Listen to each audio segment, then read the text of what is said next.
ત્યાગ કરી સકલ પાપ થકી મુક્ત થવા માટે બાંધવો સહિત મુંડન એટલે કે હજામત કરાવડાવી. જો શાસ્ત્રમાં 10મા દિવસે આપણે સૂતકનું નિવારણ લખેલું છે ગરુડ પુરાણમાં. મારી જોડે ગુજરાતી ચોપડી છે, હું એમને વંચાઈશ તમને કયા દિવસે કર્યું. પણ અત્યારે કળિયુગ એવું ચાલે છે કે આજે મૃત્યુ થયું અને બીજા દિવસે પેલું શું છે કે ઘણા તો હજામત કરાવતા સૂતક જ નથી કરાવતા કે ભાઈ લગ્ન છે, આ છે, તે છે. પછી ભોગવવાનો વાળો આવે ને તકલીફ પડે એટલે પછી મારા જેવા મહારાજને પકડે એટલે પછી મારા જેવા મહારાજને કહે હવે નારાયણ બલી કરાવો. કારણ કે જે કર્મ બાકી રહી જાય ને તે પછી વર્ષ કેળે 2 વર્ષ પછી જ્યારે તકલીફો પડે ને ઘરની અંદર એટલે પછી નારાયણ બલી અવશ્ય કરાવવી પડતી હોય છે. શું કહે છે કે પુત્રએ પોતાના મા બાપની અંત્યેષ્ટિ એટલે કે શ્રાદ્ધ કર્મ એમ 10 શ્રાદ્ધ કર્મ અવશ્ય કરવા કે કરવાથી પુત્રને અગ્નિષ્ઠ હોમનું સદ્રશ ફળ પ્રાપ્ત થાય છે. 10માના દિવસે હજામત કરાવડાવો એટલે એકાદશીના દિવસે શાસ્ત્ર એવું કહે છે કે તમારે હોમ કાર્ય માટે, હોમ કાર્ય એટલે કે માની લો કે તમે ઘરે કોઈ નારાયણની પૂજા કરો છો કે ઇત્યાદિ કોઈની પૂજા કરો છો, પછી આપણે આ ખાટલાની પૂજા કરીએ છીએ, દાન કર્મ આ બધું કરવું હોય તો એના માટે તમને યોગ્યતા મળે છે 10 શ્રાદ્ધ કર્યા પછી. જ્યાં સુધી 10 દિવસ પૂરા નથી થતા ત્યાં સુધી તમારે ગાય, કૂતરાને અને કાગડાને વાસ કરવાનું કીધેલું છે. બાકી કોઈ અતિથિ આવ્યું છે એને જો તમે દાન આપો છો, કોઈ સાધુ સંત આવ્યો છે અને મને એટલી તો ખબર છે કોઈ બી સાધુ સંત આવે ને તમારા માંથી માની લો કે ભાઈ આ સાફો જોવે કે કંઈક જોવે ને એટલે પહેલાં તો તમારું ઘર ટાળે કે ભાઈ એ જગ્યાએથી ભિક્ષા ના આવે કોઈ બી સાધુ સંત. શું કહે છે કે પુત્રએ તે સમયે શોકનો ત્યાગ કરવો અને સકલ પાપ થકી મુક્ત થવા માટે બાંધવો સહિત મુંડન કરાવવું. માતા કે પિતા મર્યા છતાં પુત્ર મુંડન કરાવે નહીં તો તેને સંસાર થકી મુક્ત કરનારો કઈ રીતે જાણો? જે સંતાન પોતાના માતા પિતા પાછળ શોક નિવારણ માટે મુંડન નથી કરાવતો એને પુત્ર ગણવામાં આવ્યો નથી. માટે પુત્રએ નખ અને બગલમાં હેના વાળ કઢાવી મુંડન કરાવવું, પછી સકલ બાંધવો સહિત સ્નાન કરી ધોયેલા વસ્ત્ર પહેરવા, પછી પાણિયાણીએ પ્રેત સ્નાન કરાવવું અને તેના શરીરે ચંદન ગંગાની મૃતિકા ચોપડી તેને પુષ્પની માળા પહેરાવી અને નવીન વસ્ત્ર વડે આચ્છાદન કર્યા પછી નામ તથા ગોત્રનો ઉચ્ચાર કરી સંકલ્પ પૂર્વક દક્ષિણા સહિત અક્ષવ્યપણે મૃત સ્થાને મરનારના નામથી જ પિંડદાન કરવું. એટલે પૃથ્વીના અધિષ્ઠાત્રા દેવ સંતુષ્ટિત થાય છે. પછી ઘરના બારણા આગળ પિંડ અર્પણ કરવું એટલે એ પિંડથી ભૂતગણમાંના જે દુર્ગત એટલે ગતિનો અવરોધ કરનાર હોય તે સંતુષ્ટિત થાય છે. શું કીધું? 10 દિવસ થયા પછી હજામત કરાવડાવી, પણ મરનાર વ્યક્તિની પાછળ જે ક્રિયાઓ કરવાની કીધી છે તો પ્રથમ દિવસથી છેવટ સુધીના જે પિંડ અર્પણ કરવાના કીધા છે. જો ચોખ્ખો કર્યો છે ત્યાં બી પિંડ અર્પણ કરવા પડે, ઘરના ઉમરે પિંડ અર્પણ કરવો પડે. શું કે છે? પછી ઘરમાંની પુત્રવધુઓ વગેરે એ જે ચોકો છે, એ જે પ્રેત છે તેની પ્રદક્ષિણા કરી તેનું પૂજન કરવું. તે દિવસ ખબર હોય તો તમે બધા પ્રદક્ષિણા કરતા હતા, એ ફરજિયાત છે. પછી બીજા બાંધવો સહિત પુત્રએ તે પ્રેતને ખભે લેવું. પુત્ર પોતાના માં અને બાપને ખભા પર સ્મશાનમાં લાવી જાય છે તેને ડગલે ડગલે અશ્વમેઘ યજ્ઞ કર્યાનું ફળ પ્રાપ્ત થાય છે. તો પુત્રએ નિસંકોચ પોતાના માતા અથવા પિતા મૃત થયા હોય તેમને ખભા ઉપર લઈ, શાસ્ત્રમાં તો એવું કહે છે કે ઘરના જ વ્યક્તિ જોઈએ. કોણ જોઈએ? ઘરના જ વ્યક્તિ. કુટુંબના વ્યક્તિ જ્યાં સુધી ખભા ઉપર, ઘણા લોકો નથી કે અદલાબદલી કરે છે, એ બી નિષેધ કીધેલું છે. બાકી શાસ્ત્ર એવું કહે છે કે જે કુટુંબના વ્યક્તિઓ છે, પિતરાઈ ભાઈઓ છે, એ જ એ પ્રેતને ખભે લઈ સ્મશાન સુધી લઈ જઈ શકે છે. મારે એવું તો મેં લીધા ને, અને કોઈ કોઈ આવ્યો ને લઈ લીધું જાત. અને હજુ તો મેં સ્ટાર્ટ કરી. હું તમને કહું, અમારામાં અત્યારે તો એવું છે તો પેન્ટ શર્ટ પહેરીને, બાકી મને એટલી ખબર છે તમારે બિહારમાં, યુપીમાં, એમપીમાં ધોતી પિતાંબર ધારણ કરવું પડે, પિતાંબર ધારણ કરવું પડે. બ્રાહ્મણોમાં અમારામાં મારા ઘરે બી આપણે જયંતિ કાકાની આપણે લઈ ગયા હતા, મારા ફાધરની લઈ ગયા હતા, ત્યારે અમે ભાઈઓ બધા આપણે પિતાંબર પહેરીને જ આપણે એ કર્યું. દૂણી દોવાવાળો બી આપણે જે છે એ પણ પિતાંબર પહેરીને. કારણ કે સ્મશાનમાં જાઓ એટલે સ્મશાનની અંદર ક્રવ્યાજ નામના અગ્નિની આહુતિ અર્પણ કરવાની હોય છે. આપણે જે બધી દૂણી લઈ ગઈએ છે ને એ દૂણીનો અગ્નિ પ્રજ્વલિત કરી એની અંદર એ પ્રેતને આહુતિ આપવાનો આપણને અધિકાર મળે. આ તો શું છે, લાકડા ગોઠવ્યા, સીધું જ આપણે શરીર મૂક્યું અને અગ્નિ પ્રગટાવો એવું હોય નહીં. દરેક વસ્તુનું નિમંત્રણ છે. આપણા ઘરે પૂજા હોય તો આપણે નથી ભાઈ ગણપતિ આવી આમી સ્થાપ્યામી, કુળદેવી આવી આમી સ્થાપ્યામી, એ રીતે અગ્નિના 7 પ્રકાર કીધા છે.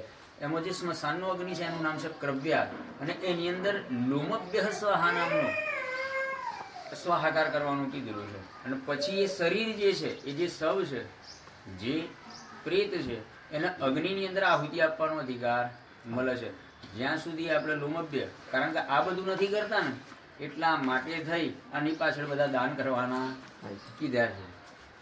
બાકી શરૂઆતથી લઈ છેવટ સુધી બાકી ગરુડપુરાણમાં શું કહે છે કે જેની શક્તિ છે, જેની શક્તિ છે એ દાન કરો. બાકી જેની શક્તિ નથી એ માની લો કે આ પિંડદાનથી બી આપણે તૃપ્ત કરી શકે છે.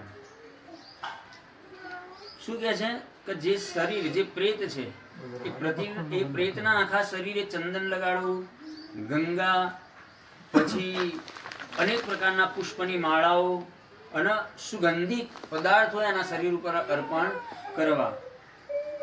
નવીન વસ્ત્ર વડે આચ્છાદન કર્યા પછી નામ તથા ગોત્રનો ઉચ્ચાર કરી સંકલ્પપૂર્વક દક્ષિણા સહિત અપસવ્ય પ્રણે મૃત સ્થાને મરનાર નામના પિંડને પિંડદાન કરવું. એટલે પૃથ્વીના અધિષ્ઠાત્રા દેવ સંતુષ્ટિત થાય. પછી ઘરના બારણા આગળ પિંડ આપવો, એટલે એ પિંડથી ભૂતગણમાંના જે દુર્ગત એટલે ગતિનો અવરોધ કરનાર હોય તે સંતુષ્ટ થાય છે. પછી ઘરમાંની પુત્રવધુઓ વગેરે તેની પ્રદક્ષિણા કરી તેનું પૂજન કરવું. પછી બીજા બાંધવો સહિત પુત્રએ તે પ્રેતને ખભે લેવું. જે પુત્ર પોતાના બાપને અને પોતાની માતાને ખભા પર સ્મશાનમાં લઈ જાય છે તેને ડગલે ડગલે અશ્વમેઘ યજ્ઞ કર્યાનું ફળ પ્રાપ્ત થાય છે.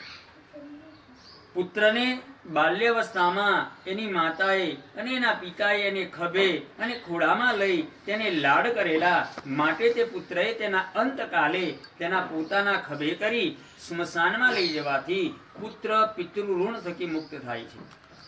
પછી માર્ગમાંથી સ્મશાનમાં જાય તે વખતે તે ઠેકાણે જલ વડે પૃથ્વીને પવિત્ર કરી પ્રેતને સ્નાન કરાવી ભૂત નામના પ્રેતને પિંડદાન અર્પણ કરવું.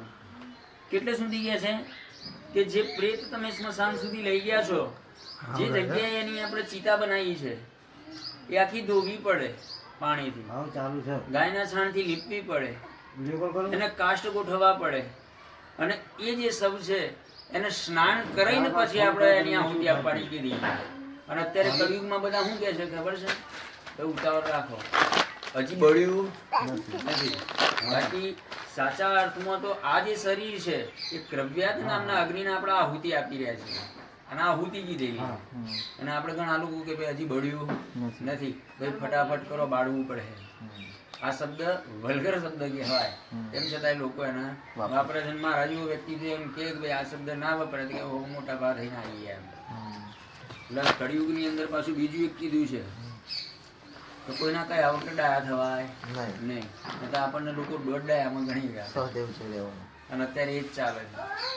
ચિતાના કાષ્ટ ગોઠવવાની પણ વાત કીધેલી છે. ચિતાના લાકડા એમને એમ બી તમે ગોઠવી ના શકો. દરેક લાકડું ખંખેરવું પડે, દરેક લાકડું ખંખેરવું પડે.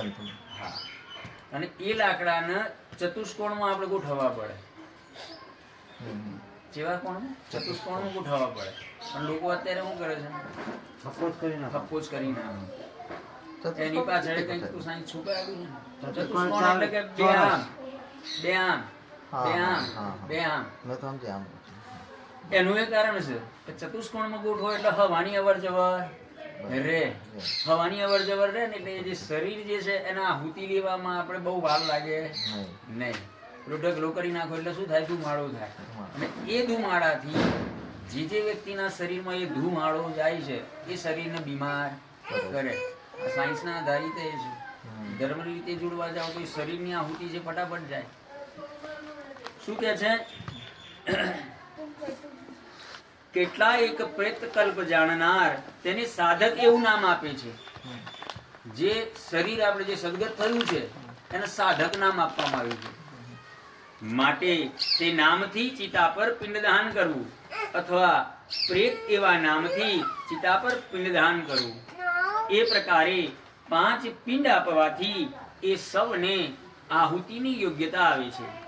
કદાપી એ 5 પિંડ આપે નહીં તો પ્રથમ કહ્યા પ્રમાણે રાક્ષસાદિ કુળનો નાશ કરવાને પ્રવૃત્ત થાય છે. 5 પિંડદાન પછી હવન કરેલો અગ્નિ પુત્રએ ઉપાડી મરણ વખતે પંચક ન હોય તો તે ચિતા પર મૂકો. જો પંચકો હોય તો એની પાછળ વિધિ કરવી પડે. પંચકની વિધિ કીધી છે. જે વ્યક્તિ પંચકમાં મરણ પામે તેની ગતિ થતી નથી. માટે પ્રાયશ્ચિત સિવાય તેના દેહને દહન કરવો નહીં. જો કરે તો બીજા માણસનું પણ મોત થાય છે. ધનિષ્ઠા નક્ષત્રના ચરણ વડે પ્રારંભ થઈ રેવતી નક્ષત્ર પૂરું થતા લગી પંચક જાણવું. આપણા 27 નક્ષત્ર છે, એમાં ધનિષ્ઠા નક્ષત્ર ચાલુ થાય અને ધનિષ્ઠાથી રેવતી નક્ષત્ર જે હોય આપણે કેલેન્ડરમાં એ લખેલું હોય છે નક્ષત્ર. સામાન્ય વ્યક્તિઓને એને બી ખબર પડે. માની લો કે અંદર પંચક લખેલું જ હોય પણ ધનિષ્ઠા નક્ષત્ર ચાલુ થાય ને રેવતી નક્ષત્ર સુધી પંચક જાણવું એવું કે છે. અને એની અંદર કોઈ મૃત્યુ પામે છે, એની અંદર કોઈ મૃત્યુ પામે છે તો એ વ્યક્તિની આહુતિ એમને મપાય ને એની પાછળ પ્રાયશ્ચિત કરવું પડે. કારણ કે પુરુષાઢા પછી તરત જ ધનિષ્ઠા ચાલુ થઈ જાય. આ નક્ષત્રને લગતું મરણ આવે તો પ્રાયશ્ચિત સિવાય તેને ગ્રહ યોગ્યતા આવતી નથી. આ નક્ષત્રમાં જે મરણ પામે તેના ઘરમાં કંઈ પણ હાનિ થાય છે અથવા પુત્ર કે ગોત્રાઈઓમાં કોઈને કોઈ પણ વિઘ્ન ઉત્પન્ન થાય છે. પૂર્વષાઢા. હે ગરુડ, એ સકલ દોષોની શાંતિના અર્થે તમને વિધિ કહું છું કે જે કરવાથી એ નક્ષત્ર હોય તો પણ પ્રેતને દહન કરી શકાય. હે ગરુડ, તે વિધિ એવી કે પ્રેતની પાસે દર્ભના 4 પૂતળા કરવા અને તેને ઋણ મંત્ર વડે અભિમંત્રિત કરવા. પછી પ્રેત જયતે એવા મંત્રથી સંપુટિત ઋણ મંત્ર વડે હોમ કરો. પછી એ પૂતળા સહિત પ્રેતને દહન કરવું અને સપિંડીના દિવસે પુત્રએ શાંતિરૂપ વિધિ કરવી અને તેના દોષની શાંતિ અર્થે તિલપાત્ર, હિરણ્ય, રૌપ્ય, રત્ન અને ઘીથી પરિપૂર્ણ ભરેલું કાશાનું પાત્ર વગેરે શકલ દાન આપવા. એ પ્રકારે શાંતિની વિધાન કરી જે પુરુષ પ્રેતનું દહન કરે છે તેને કોઈ પણ પ્રકારનું વિઘ્ન આવતું નથી. તથા પ્રેત પણ ઉત્તમ ગતિને પામે છે. ભગવાન કહે છે, હે ગરુડ, એ પ્રમાણે મેં તને પંચકમાં મરનારના દહન વિધિ કહ્યા. જે પત્ની સાધવી છતાં પતિના સાથે જાય તો તેની સાથે તેણી પણ દહન કરવી. સ્ત્રી પતિવ્રતા છતાં પતિના હિત વિશે આસક્ત હોય તો તેણીએ પણ સહગમન પહેલા સ્નાન કરવું. પછી કંકુ, કેસર, કાજળ, ઉત્તમ વસ્ત્ર અને અલંકારથી સ્વશરીર શૃંગારયુક્ત કરવું અને બ્રાહ્મણ તથા બંધુ વર્ગને દાન આપવા. પછી પોતાના ગુરુને નમસ્કાર કરી ઘરમાંથી બહાર નીકળવું. પછી દેવાલયમાં જઈ વિષ્ણુ ભગવાનની ભક્તિપૂર્વક નમસ્કાર કરવા અને તેમને પણ અલંકાર સમર્પણ કરી હાથમાં શ્રીફળ પકડવું અને લજ્જા તથા મોહનો ત્યાગ કરી સ્મશાન ભૂમિ તરફ જવું. જ્યાં જઈ સૂર્યને નમસ્કાર કરી ચિતાની પ્રદક્ષિણા કર્યા પછી પુષ્પની સૈયાજ છે એમ ગણી ચિતામાં બેસી પોતાના ખોળામાં પતિનું મસ્તક લેવું. પોતિકાના હાથમાંનું શ્રીફળ પોતાની સખીના હાથમાં આપવું અને પછી અગ્નિ પ્રજ્વલવાની એ પતિવ્રતાએ આજ્ઞા આપવી.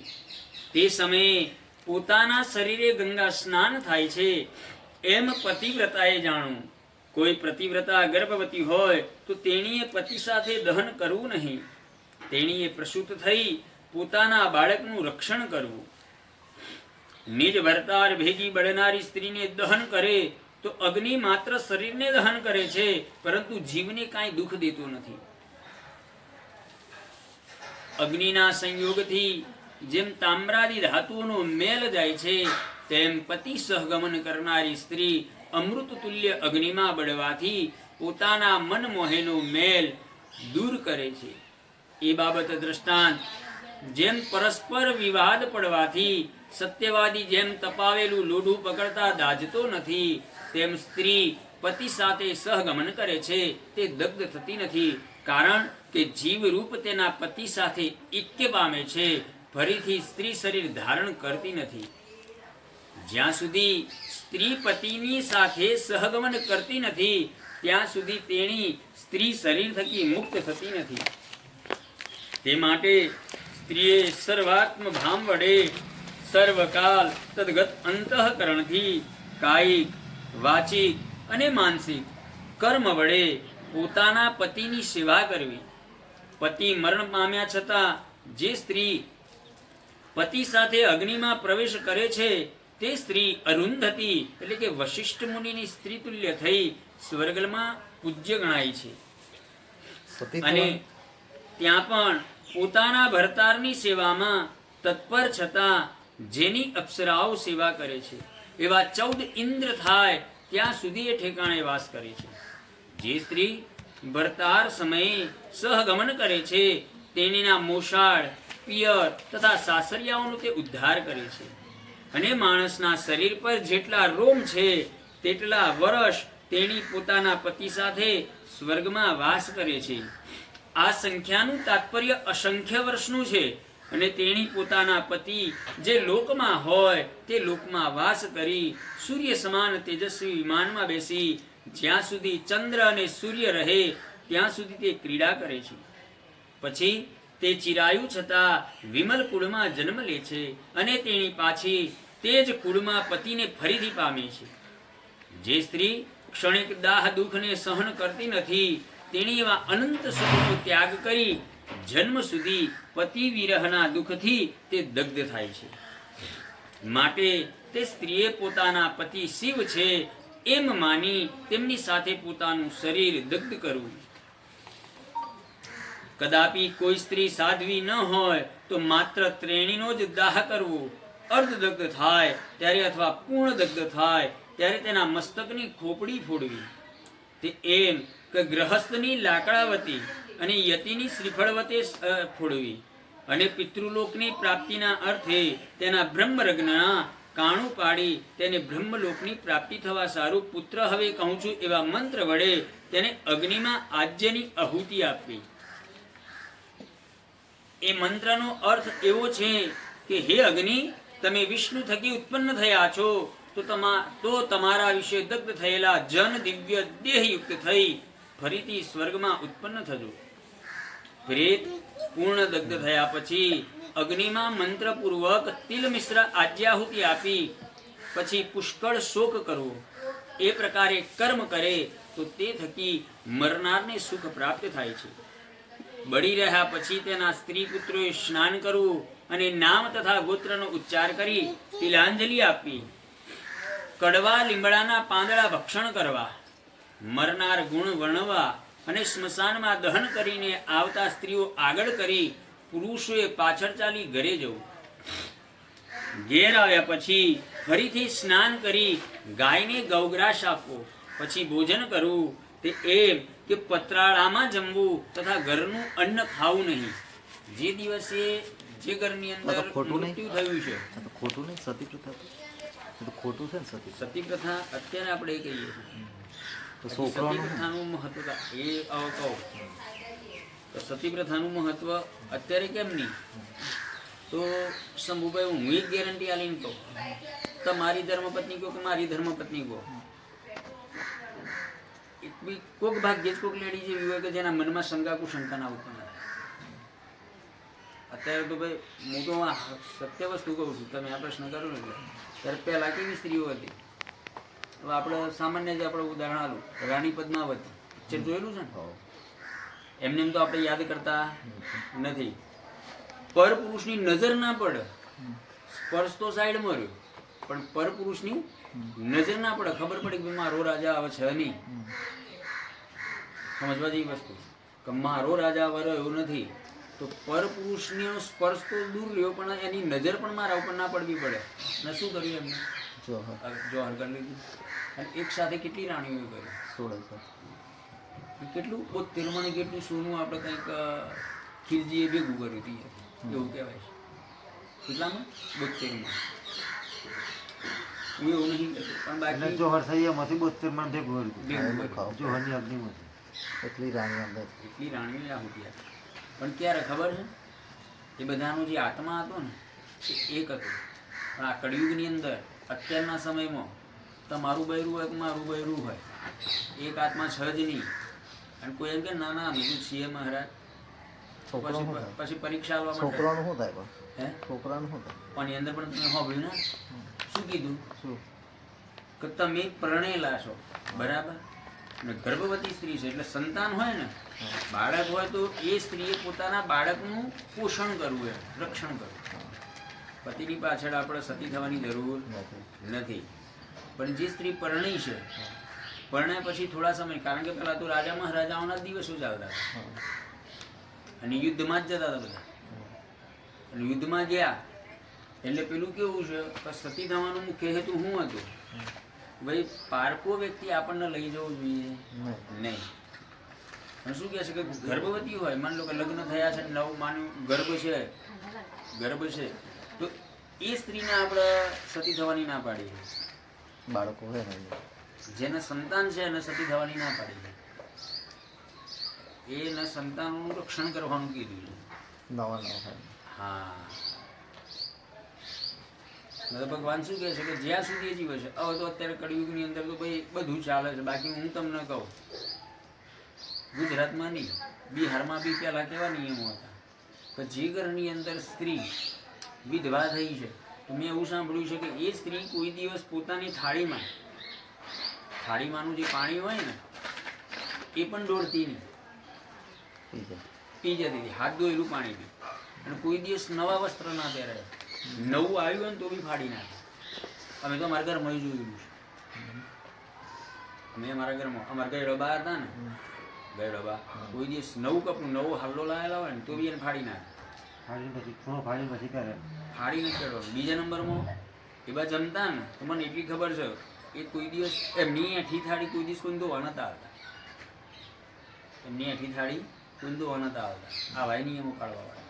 જો તમારે તમારા પતિ જોડે સહગમન થવું નથી તો પછી તમારે જ્યાં સુધી જીવો છો ત્યાં સુધી એના વિરહમાં રહેવું પડે.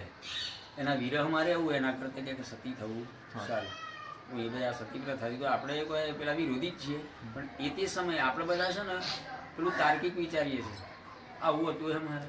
પણ એ તે સમયે બધા નિશ્ચયવાળા હતા. પેલા કેવા આમ દ્રઢ સંકલ્પવાળા કે જ્યાં સુધી મારો પતિ છે ત્યાં સુધી જ મારું જીવન છે. અને પતિની સેવામાં તત્પર રહેતા એ વખતે. પરાણે સતી કરાવતો. પરાણે સતી કોઈ નહીં, સ્ત્રીઓ જાતે. હવે રાણી પદ્માવતીને કોઈ કીધું? આ એક જ ઉદાહરણ છે. ચલો રાણી પદ્માવતી છે, પણ એની જોડે જેટલી બીજી આપણે મહારાણી, આપણે જેટલી બીજી આપણે દાસીઓની બધી આપણે જો હર કરી, એમને કોઈ આપણે હાથ પકડીને ક્યાં વાગ્યું હતું? નહીં તો કારણ હતું. કારણ શું? કે પરપુરુષની સ્પર્શ તો એક સાઈડ રહ્યું, પણ એની નજર આપણા ઉપર ખરાબ રહેવી જોઈએ. બહુ ચાલ્યું હતું. કશું કારણ ના હોય ને એમને બીમારી મરી જતો હતો ને. ના એ હા એ વસ્તુ કોણ છે? બાકી તો ડુકરાણ શું કહેશે કે સંતાનવાળી સ્ત્રી છે તો એના સંતાનની રક્ષા કરવી. એમ સતી પ્રથાના વિરોધી તો રહી છે. લોકમાન્ય તિલક એ વખતે બહુ આપણે બાલ ગંગાધર તિલક ને આ બધા ભેગા થઈને બધું બહુ વિરોધ કર્યો. કોઈ અંગ્રેજોએ આપણે સતી પ્રથા બંધ નથી કરાવી, એ આપણા હિન્દુ સમાજમાંથી જ બંધ કરાવડાવી. રૂટીન થઈ ગયું છે. રૂટીન એટલે માની લો કે સંતાન છે, લોબી બીમારી છે, એટલે પેલી સાસુ હોય ને આ બધા હોય ને કજિયા કરીને, અને એ કેવી રીતે સતી કરતા ખબર છે? પરાણે અને ઢોલ નગાડા સહિત. એની ચીખો સંભળાય નહીં. એ સતી પ્રથા કહેવાય નહીં. સતી પ્રથામાં મલ્લભભૂષણ શું લખે છે કે જે સ્ત્રી પોતાના પતિની સાથે મરજીથી સહગમન કરે છે, એવું નહીં કે ભાઈ હેરીક બેરી આપણે કરવું જ પડે.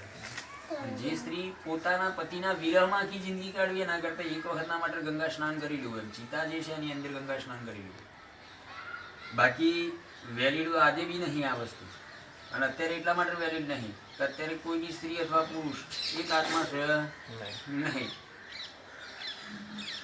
કારણ કે કોકને સલમાન ખાન ગમતા હોય, આ કોકને ઋતિક રોશન ગમતા હોય.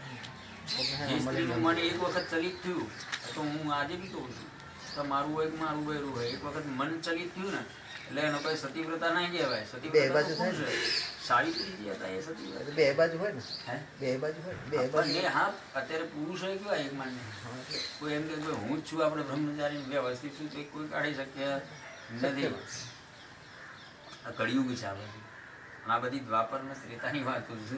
કળિયુગ સતયુગમાં રાક્ષસ તો હતા, પણ એ સિંગડાવાળા દેખાતા હતા અને એમના નિયમો હતા કે સંધ્યા થઈ જાય એટલે યુદ્ધ ના કરવું. કળિયુગમાં આ સતયુગમાં જે રાક્ષસો હતા ને એમના નિયમો હતા, ખબર ના હોય. હવે રાવણ જેવો મોટો રાક્ષસ તો બીજું કોઈ થયું નથી. તો રામાયણની અંદર સંધ્યાથી, મહાભારતની અંદર બધા કેવા કેવા યુદ્ધાઓ હતા. આપણે મહાભારત અને રામાયણની અંદર વાંચ્યું છે કે ભાઈ સંધ્યા થાય એટલે શંખ વાગી જાય, પાંચજન્ય વાગી જાય, હવે યુદ્ધ સ્ટોપ કરો કેમ, સૂર્ય અસ્ત થયો અને સૂર્યોદય થાય એટલે પાછા તલવાર ને ભાલા ને બધું લઈને આવી જાય. નિયમો ફોલો કરતા નતા કરતા દુર્યોધન ને કેવી રીતે મારે પણ અભિમન્યુ ને કેવી રીતે મારે, અશ્વત્થામા ને કેવી રીતે મારે, હવે કહું રાવણ સીતા ને પડી ગયો. બધા નિયમ નહીં ફોલો કરે, એ નતા પડે નિયમો એટલે એમને મારવા પડે. એટલે કળિયુગમાં એવું છે જે નિયમો ફોલો ના કરે હું શું બરાબર. સતયુગમાં એવા હતા બધા. નામ તથા ગોત્રનો ઉચ્ચાર કરી તિલાંજલિ આપી, કડવા લીમડાના પાંદડા ભક્ષણ કરવા, મરનાર વ્યક્તિના ગુણ ગાવા અને ઘરે આવી ફરીથી સ્નાન કરી ગાયને ગૌગ્રાસ આપવો, પછી ભોજન કરવું. તે એમ કે પતરાળામાં જમવું તથા ઘરનું અન્ન ખાવું નહીં. મરનાર જે ઠેકાણે મર્યો હોય તે ઠેકાણે ગાયના છાણ વડે લીપી એ ઠેકાણે 12 દિવસ સુધી અહનિશ દક્ષિણ તરફ દીવો કરવો. શાસ્ત્ર એટલે સમજી ગયા છે કે જ્યાં ચોકો કર્યો હોય ને એ ચોકા ઉપર જ્યાં સુધી આપણે આ બધી ક્રિયાઓ પૂરી ના થાય ત્યાં સુધી સુવાય બી નહીં, ના ખબર. બીજા નંબરમાં આ દીવો કરવો એનું કારણ અહનિશ એટલે કે જ્યાં સુધી આપણી નજર પડે છે ત્યાં રહેવો જોઈએ. શું કે છે કે સૂર્યાસ્ત, હે ગરુડ, સૂર્યાસ્ત થાય એટલે સ્મશાન અથવા ચકલામાં માટીના પાત્રમાં દૂધ તથા જલ ભળી 3 દિવસ મૂકવું. એ પાત્ર અપક્વ છતાં જલ અને દૂધથી ભરપૂર જોઈએ. આપણે જે કાગડાને જે કાગવાસ કરીએ છીએ ને એ શું કહે છે કે તરવિયા કરીને મૂકવા પડે. 3 દિવસ તો ફરજિયાત મૂકવા પડે અને બાકીના દિવસો એ કોળિયા મૂકવાના, ગાયનું, કૂતરાનું અને કાગડાનું. શું કહે છે કે મરનાર તમે સ્મશાનના અગ્નિથી દગ્ધ થયા છો તથા બાંધવોએ તમારો ત્યાગ કર્યો છે. આજે જોતામાં કેટલા દિવસ, 7 દિવસ 8 દિવસ થઈ ગયા ને. શું કે છે કે તમારા જ બાંધવોએ તમારો ત્યાગ કર્યો. આજે એક વસ્તુ છે કે આપણા માતા છે, આજે 8 દિવસ થઈ ગયા, 8 દિવસની અંદર એવું લાગતું જ નથી, ખાલી 13 દિવસ, 14મા દિવસ પછી આપણે નિત્યકર્મોમાં લાગી જઈશું અને પરમાત્માની માયાના કારણે વર્ષના વર્ષ વીતી જશે પણ આપણને કઈ ખબર પડશે નહીં. શું કે છે કે મરનાર તમે સ્મશાનના અગ્નિથી દગ્ધ થયા છો તથા બાંધવોએ તમારો ત્યાગ કર્યો, માટે આ પાત્રમાં દૂધ તથા જળનું પાન કરો. એ પ્રેતના આપણે કહીએ છીએ જે સદગત છે એના માટે આપણે આ કાગડાને, કૂતરાને, ગાયને ખવડાવવાનું કીધું. ટાઢી વાળવાના પ્રકાર એવા કે સ્મશાનમાં જઈ પ્રથમ સ્નાન કરી પવિત્ર થવું, પછી ઊન અને સૂતરની કરેલી પવિત્ર પહેરી ત્યાં રહેનાર ચાંડાલને શક્તિ પ્રમાણેનું દાન આપી. જો એ ગાડી એ દિવસે પેલો આવ્યો ને અને મેં તમને કીધું કે એ ગાડી આપી દો, કારણ કે એનું બી મહત્વ, કારણ કે ઓમ આવતા ના ખબર તો કહું ઘણા લોકો તો ગાડી ખીચડાનું આખું મૂકી, ચાંદીનું સિક્કો ને બધું મૂકીને જતા રહેતા હોય છે. તો ગાડી દારૂ આ વ્યક્તિ હોય એ લઈ જાય. પણ તે દિવસ આપણને મળ્યો, મેં કીધું ભાઈ તમે બહુ નહીં તો 20, 50, 100 રૂપિયા ખુશ ને તમે આપો, બાકી ઓમાં આવતા નથી. અમારા માતાજીના માતોશ્રીના હા બધી રીતે પણ ના હું એવું કોઈ તમને હારું લગાડવા માટે કહું છું એવું નહીં, પણ નહીં. બીજા એમ કહેતા હતા કે આવી ચિતા અમે કોઈ જોઈ નહીં આવી. બધું જ ફટાફટ તમે જો મેં તમને કીધું આપણે તો ગાડી ચિતા ગોઠવેલી હતી પણ જેવા માની લો કે અગ્નિ પ્રજ્વલિત થયું એટલે બધા મનમાં એમ કે ભાઈ હવે શું થાય કેટલી વાર ધુમાડું થયું ખબર હતી બધાને થોડી વારમાં તો ચો બધું આપણે બીજા દિવસે માની લો કે ઓણી વાળવા ગયા એ વખતે કશું જોવા મળતું મને એમ કે કોઈ માણસની અંદર આપણે સોરાઈ ગયો તો આપણે બાળવું પડે એવું કશું નહીં કહેવાનો બાબા વ્યક્તિ ધાર્મિક જેનો હોય જેના મનમાં કપટ નથી ને તો અગ્નિ એની જોડે કપટ કરે નહીં બિલકુલ આહુતિ લે અને આ હારું લગાડવા નથી કહેતું પણ જોગાનું જોગ વિચાર કરો હવે આ તો મેં કોઈ શબ્દો બનાવેલા નથી તો આની અંદર સ્પષ્ટ શબ્દોમાં લખે કે ભાઈ ચાંડાલને તમારે દાન દક્ષિણા અર્પણ કરવી એ દિવસે આપણે જે છે માની લો ખિસ્સામાંથી કાઢીને જે 50-100 આલ્યા એને એમ મનમાં તો એમ કીધું છે ને કે ભાઈ સારું કર્યું પછી એ પૈસાનું ગમે તેના કરે પણ આપણું ધર્મ જે છે આપણું જે ધર્મ છે એ ચૂક્યા નથી. ચાંડાલને શક્તિ પ્રમાણેનું દાન આપી પછી પુત્રએ અડદનું બલિદાન આપવું. શેનું? અડદનું એટલે આપણે બાજરીના લોટનું આપણે લઈ ગયા હતા.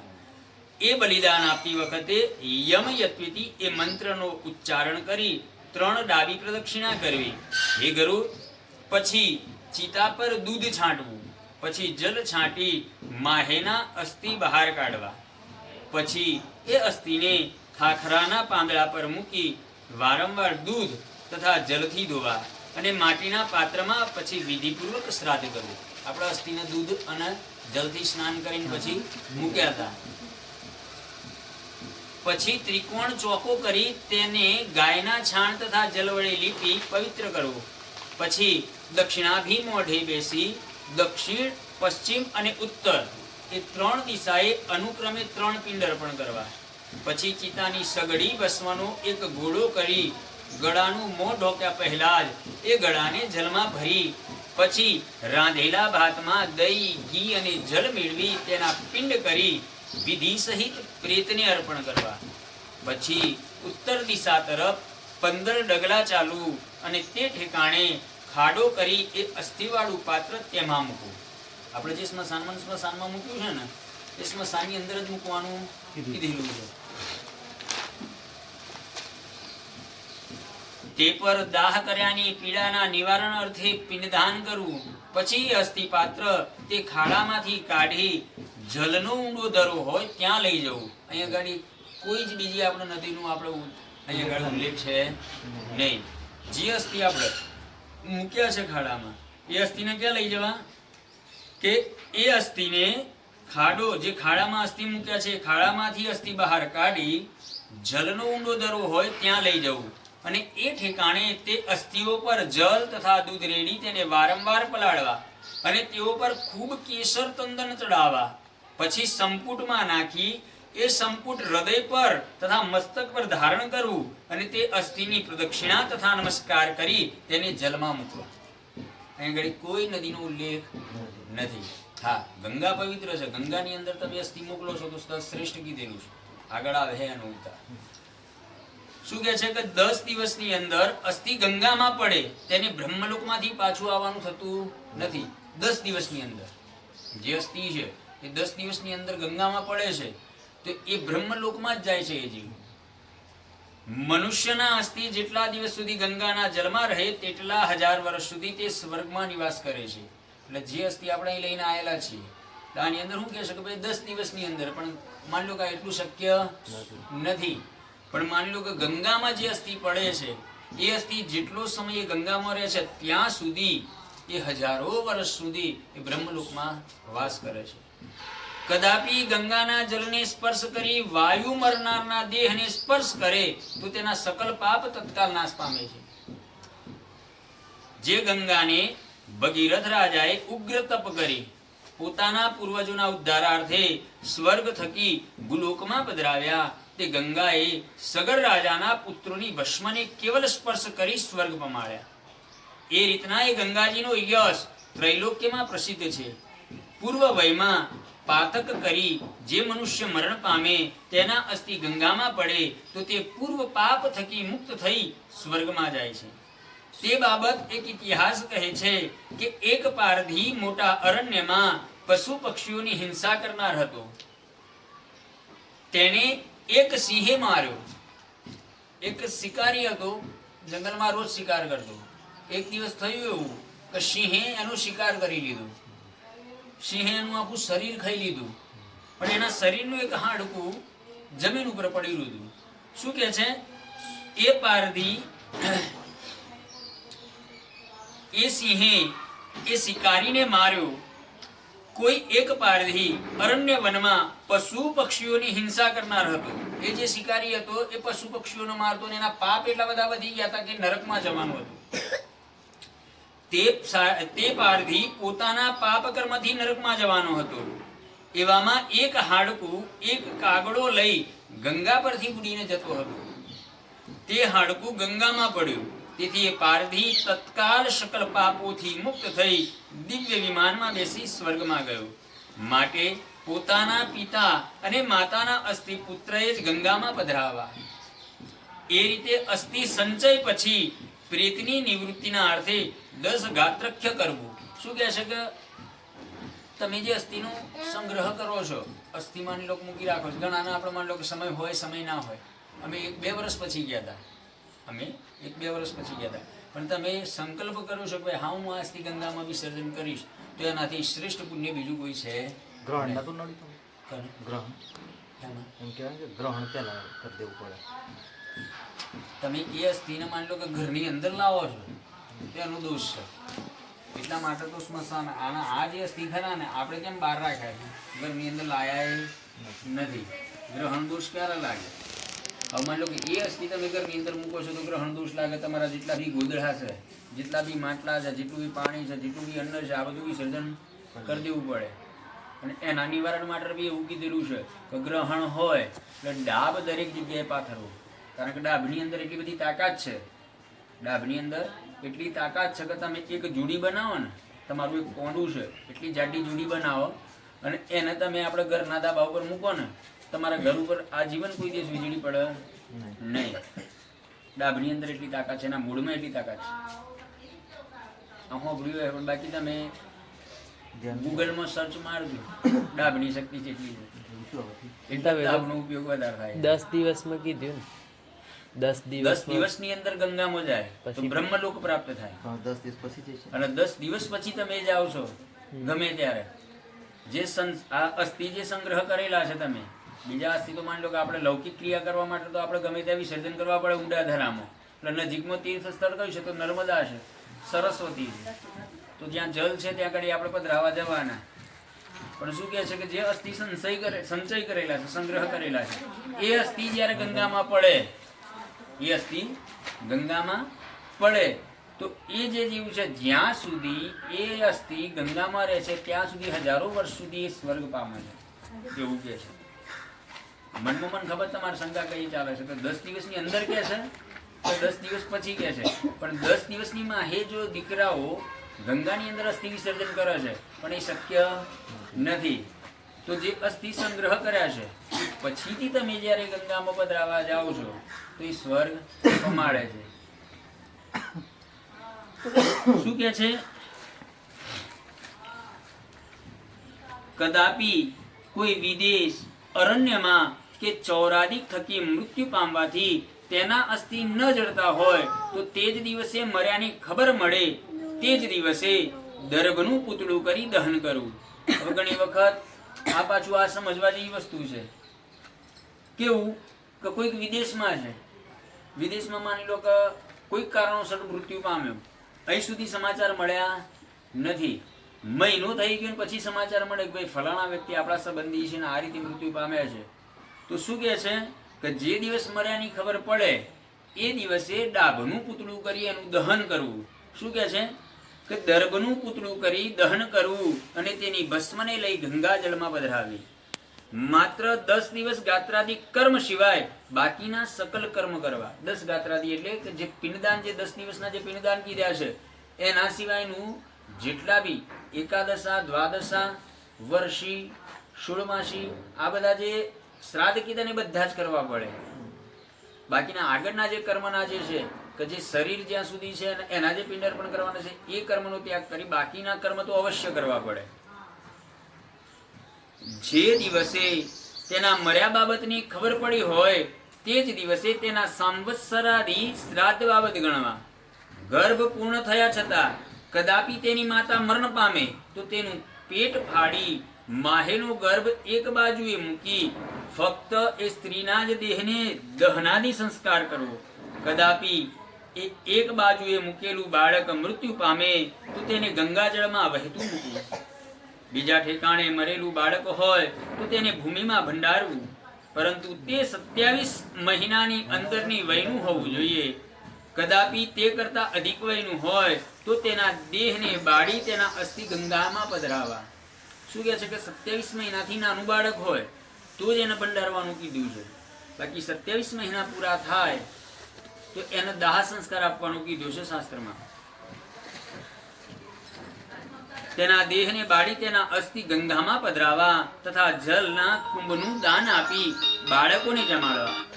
ગર્ભમાં જ નષ્ટ થયો હોય તો તેની ક્રિયા કરવી નહીં. બાળક મર્યું હોય તો તેની પાછળ દૂધ આપવું, જલના કુંભનું દાન કરવું નહીં તથા બાળકોને ભોજન આપવું. 5 વર્ષની અંદરનું બાળક મરણ પામે તો બાળકોને ભોજન કરાવવું, અને તે ઉપરાંત વયનું મરે તો બ્રાહ્મણ તથા બાળકોને ભોજન કરાવવું. 5 વર્ષ ઉપરનું બાળક પરણ્યા કે જનોઈ દીધા વિનાનું હોય અથવા પરણેલું કે જનોઈ દીધેલું હોય તો પણ ખીર અને ગોળના કરેલા 10 પિંડ અનુક્રમે અર્પણ કરવા. 11મા અથવા 12મા દિવસે વૃષોત્સર્ગ સિવાય બાકીના સર્વ કર્મ કરવા, પરંતુ મહાદાન આપવા નહીં. પિતા જીવતા છતાં 5 વર્ષની ઉપરની વયમાં મરેલા બાળકનું સપિંડિક શ્રાદ્ધ કરવું નહીં. માત્ર 12મા દિવસે તેનું એકોતિષ્ઠ જ કરવું. સ્ત્રીઓ અને શૂદ્રના વિવાહના ઉપનયનને સ્થાને જાણવા અને ઉપનયનની પૂર્વ શકલ વર્ણની ક્રિયા વય પ્રમાણે જ કરવી. કર્મ, દેશ, સગા સંબંધી, વર્ણ અને વયનું સ્વલ્પાલ મહત્વ જોઈ ક્રિયા કરવી. કિશોર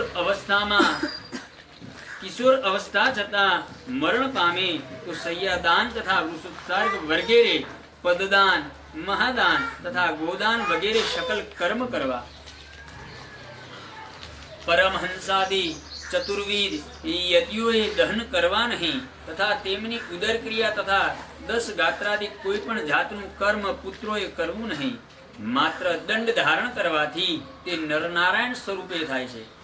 માની લો કે પરિવારની અંદર કોઈ કે બ્રહ્મચર્યનું પાલન કર્યું, લગ્ન કર્યા નથી અને પોતે સંત મહંત બની ગયો છે અને પરમાત્માનું જ પરમહંસનું જ સ્મરણ કરે છે, તો એના શરીરને દગ્ધ કરવાની ના પાડી છે, એને દહન કરવાનું નહીં.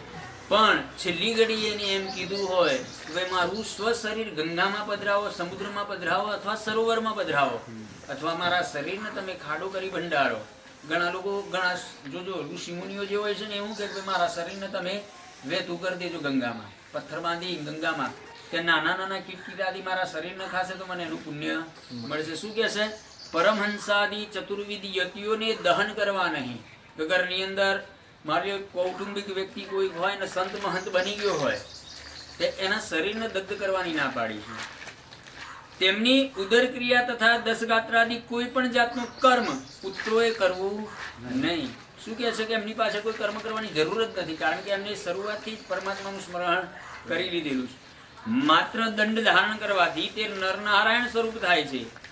ત્રિદંડ ધારણ કરવાથી માત્ર પ્રેતત્વ સર્વથા નષ્ટ થાય છે. જે કોઈ જ્ઞાની છે તે સ્વરૂપ અનુભવને લીધે જ મુક્ત થાય છે. માટે તેઓ પુત્રાદિક તરફથી પોતાના પિંડદાનની પ્રાપ્ત થવાની ઈચ્છા કરતા નથી. માટે વિધિનો બાદ આવે એમ ગણી પિંડદાન કરવું નહીં. માત્ર પિતૃભક્તિને સારું તીર્થ શ્રાદ્ધ કરવા. હંસ, પરમહંસ, કુટીચક્ર અને બહદક એવા ચતુર્વિધ સંન્યાસી મરણ પામે તો તેમને ભૂમિમાં ભંડારવા. ગંગાદી તીર્થની જોગવાઈ ન હોવાથી ભૂમિમાં ભંડારવા, અને મહાનદી હોય તો તેના શરીરને તેમાં વહેરાવવું. યદિ શ્રી સ્કંદ પુરાણાય ગરુડ પુરાણાય સારુદ્ધારાય દાહ સ્થિતિ સંચય કર્મ નિરૂપણઃ નામને અધ્યાય શ્રી નારાયણ ચરણ કમલે અર્પણમસ્તુ.